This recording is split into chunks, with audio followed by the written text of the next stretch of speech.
Синдикатите го одбија финалното предлог решение на владата за нов општ колективен договор, кој ќе ги уреди односите помеѓу државата и вработените во јавниот сектор.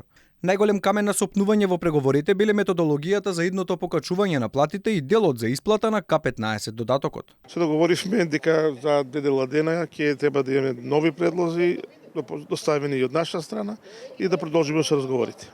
Ние бараме начин за пресметка на плати во јавниот сектор, во целиот јавен сектор исто, од функционери до работници. Што предлагате? Да утврдиме методологија.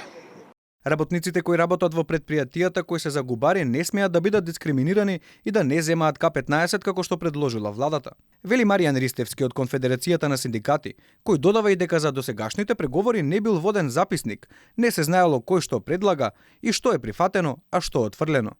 И сега, бидејќи не се водеше записник, од кои причини најверојатно не сакам да верувам дека намерно да се пролонгира ова што денеска се случи ова што се случи.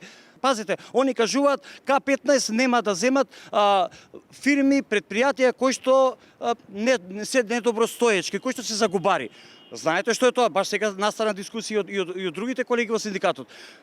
Да се каже дека е загубар некоја јавно предпријатие, тоа значи постече државата да оди. Владата ќе чека на предлози од синдикатите до следниот четврток, а економско-социјалниот совет не се знае кога повторно ќе заседава. За сега познато е дека тоа ќе се случи по празниците. И додека функционерите размислуваат како ќе ги трошат новите повисоки плати, синдикатите размислуваат на протести и штрајкови. Велат, за дел од прашањата немаат никакво усогласување со извршната власт, па ако нема разбирање, ќе излезат на улица.